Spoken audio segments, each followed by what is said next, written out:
Hey guys, it's Joey. So my book arrived and I've been working through the earlier sections. I'm going to carry on working through some of the sections later, but I thought what I would do is make a quick video for the group and just talk about some of the earlier stuff, some of the lists of things that you would like for 2014 and that sort of thing. I'm not going to read everything out, and I haven't quite done 100 yet, but I need to pause and refresh. So I thought what I would do is share some of the more poignant bits and the bits I feel okay sharing, and then when things aren't okay I'll move over here and we can look at crystals and things. And I was in two minds. I was like, do I make a video, do I share it? And I was like, yeah, okay, I think we can share this and stuff. Okay, so what beautiful lessons did I learn during 2013? And I decided to share these bits because I honestly think that sometimes the honesty thing really does help. So I am beloved of my goddess, I am creative, and that I can use that dually as a business and to help people. Certain video and software techniques, that there are good people in the world. So listen to my gut. Only I can live by my code of morals and ethics. Nothing is as black and white as it seems. Silence can sometimes be the best action and strength, and it is okay to walk away from negative people. And I have 4 dreams that came true, this opening of my store, and 1,000 subbies on YouTube.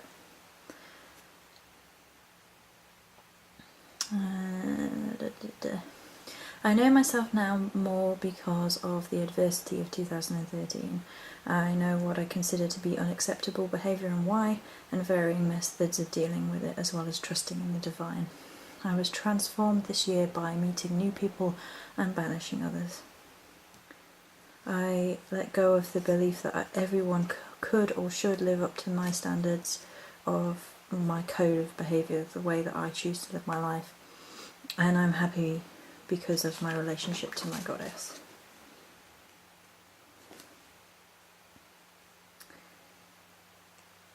Alright, we don't need to go over all of this. 2013 led me to the Morrigan Avalon Magic Ogre Mystery. Things to be released. Allowing people who have ripped me off or have spread hate about me or into my life to affect me, so I'm not going to allow that to affect me anymore. Bullshit politics, excuse my French, that overwhelms certain communities and cliquiness, feeling controlled and undermined, and the manipulative insistence of family members trying to influence my life and beating myself up for not losing the weight. So then we're going to have Invoking 2014, and I've put, what do you want to experience most as 2014 as a wild woman? And I wanted to actually video this before I go make my board of being a wild woman, because it's not this sort of modern interpretation of what a wild woman would be, this whole, drinking, whatever. It's not that. It's being more in touch with the wild side of nature, the deeper mysteries, the wild forests and things, and that side of the goddess and things like that. Being freer, more joyous, more independent, and feeling love, joy, happiness and ecstasy and independence in 2014. 2014 will be the year that I am free. Okay, so then we have a whole load of 100 things to do, and I'm on 81. So what I'm going to do is read a few key ones that I think, I don't mind sharing. In 2014 I would like to write my novels and publish my novels, as well as getting healthy diet and getting fit through exercise, and try kickboxing and possibly archery. I'd like to get out in nature more and make more physical realm friends, expand the store, go to Cornwall go to Glastonbury, go to America, possibly Salem. Learn more about Druidry. Possibly train in some form of newer age healing art like Reiki or something like that, and learn more about crystal work. Deepen my path in becoming a crow priestess. Laugh more.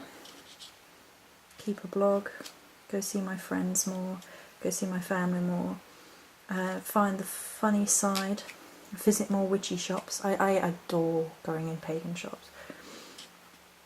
Be less afraid. Try to do one selfless or positive act a day. I try to do that now, but I want to continue that act. Visit historical sites.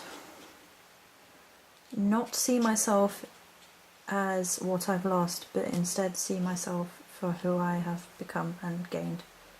Be happy, be free. Go to the sea. Visit more libraries.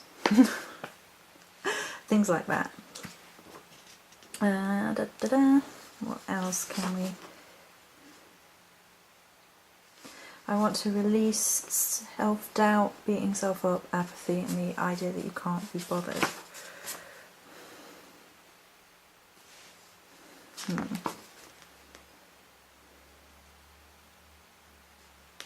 And the rest, I think, are like specifically like spiritual goals and family goals and things I've actually touched on.